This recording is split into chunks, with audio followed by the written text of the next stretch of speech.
Graça e paz a todos. Eu estou aqui para mais um momento nosso de reflexão da palavra. E o texto que eu separei para a nossa meditação de hoje está no Salmo 51 e os versos 9 e 10, que nos diz assim: Esconde a tua face dos meus pecados e apaga todas as minhas iniquidades.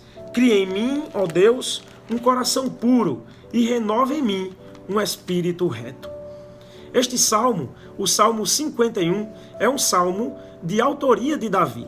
E de acordo com o que nós encontramos aqui no título deste salmo, que está também na língua original hebraica, no verso 1, é que Davi, ele escreveu este salmo no momento em que ele é confrontado pelo profeta Natã a respeito do seu pecado de adultério com Batseba.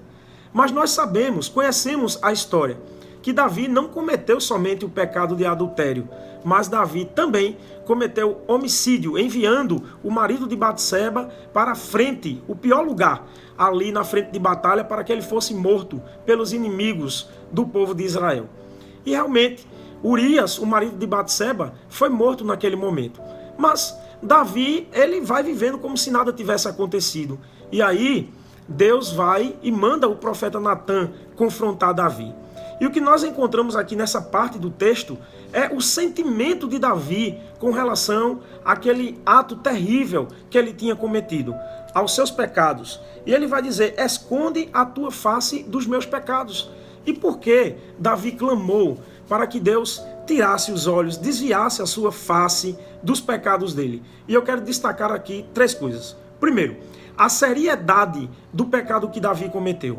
O pecado de adultério e depois enviar também o marido de Batseba para a frente de batalha para que ele fosse morto ali.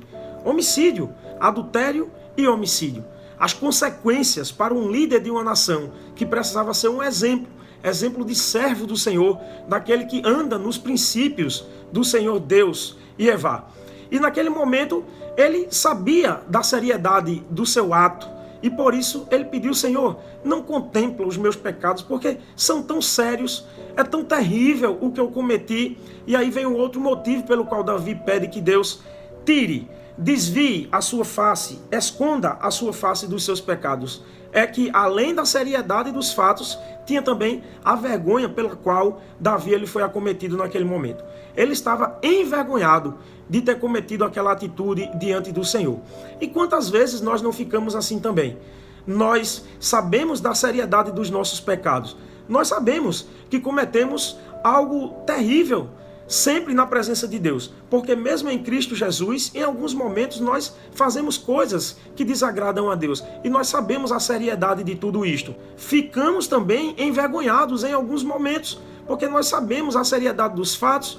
Temos um compromisso com o Senhor nosso Deus, sabemos que Deus, Ele quer da gente obediência, que sejamos consagrados, que sejamos santos como Ele é santo.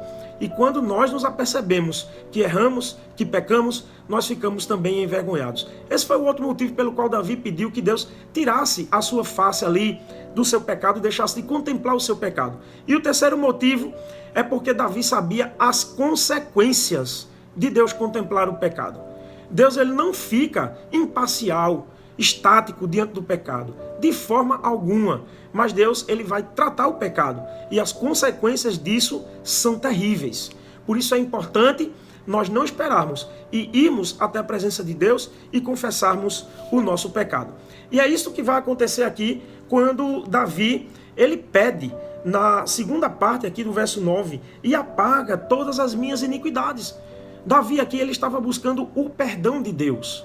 Interessante é nós percebermos que quando ele diz aqui, apaga todas as minhas iniquidades, é a ideia de que Deus passe uma borracha nisso, que Deus perdoe, que Deus lance os nossos pecados no mar de esquecimento, que Deus não leve mais isso em conta, nem em consideração.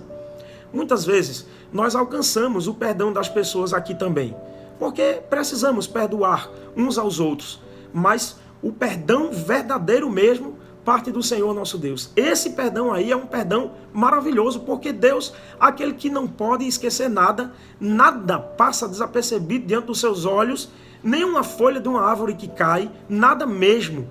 esse mesmo Deus é quem vai apagar os nossos pecados e jogar tudo isso no mar de esquecimento, ao ponto de nunca mais, em Cristo Jesus, jogar em rosto os nossos erros e os nossos pecados. Mas além disso, na oração de Davi aqui também, ele diz: cria em mim, ó Deus, um coração puro e renova em mim um espírito reto. Davi estava dizendo: Senhor, cria em mim um coração puro. Eu não quero ser mau, eu não quero cometer maldade como eu fiz. Senhor, me ajuda. Fazer com que o meu coração ele seja um coração puro, sem maldade, sem iniquidade, sem ser inclinado ao pecado. Que o desejo dessas coisas não esteja no meu coração. E ele diz: renova em mim um espírito reto. Um espírito que me faça andar em retidão nos teus caminhos, que é um caminho de justiça, é o caminho do bem, da longanimidade, do perdão, do amor. Era isso que Davi estava pedindo. Cria em mim, ó Deus, esse espírito, esse coração, e renova em mim um espírito reto para que eu ande nos teus caminhos. Esse era o desejo de Davi. E aí, eu quero dizer para vocês que estão me escutando esta noite: já pensaram se Deus ele lança em rosto todas as nossas iniquidades, todos os nossos pecados, tudo aquilo que nós fizemos ao longo da nossa vida, até mesmo depois de ter tomado uma decisão para Cristo, que desagrada a Ele? Poxa, quão terrivelmente envergonhados nós ficaríamos. Mas antes que isto aconteça, vamos correr aos pés do Senhor, vamos confessar ao Senhor os nossos pecados e vamos clamar para que Ele nos perdoe, para que Ele tire o nosso pecado de diante da sua face e lance no mar de esquecimento, apague as nossas iniquidades do seu livro. E assim, certamente, nós vamos caminhar firmes, com esse coração puro diante de Deus, o compromisso de alguém que alcançou o perdão e um espírito renovado para nunca mais sair da presença do Senhor. Então, antes disso, corra na presença de Deus, confesse o seu pecado e certamente Deus ele perdoa o nosso pecado, vai nos dar um coração puro e vai nos dar também um espírito reto para que nós andemos nos seus caminhos e nunca mais nos desviemos, mas permaneçamos na presença dele. Esta é a palavra que eu deixo para vocês hoje. Em outro momento nós estaremos juntos novamente e que Deus abençoe a todos.